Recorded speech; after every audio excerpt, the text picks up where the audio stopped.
قصه های کهن از چشم تو آغاز شدند، شاعران با لب تو قافیه پرداز شدند. من تو را دیدم و آرام به خاک افتادم، و از آن روز که در بند توام آزادم. به خودم آمدم انگار تویی در من بود، این کمی بیشتر از دل به کسی بستن بود. پیش چشم همه از خویش یلی ساختم، پیش چشمان تو اما سپر انداختم. دل به دریا زده ای پهنه سراب است نرو،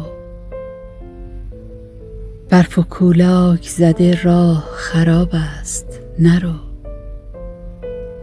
بی تو من با بدن لخت خیابان چه کنم، با غم انگیزترین حالت تهران چه کنم.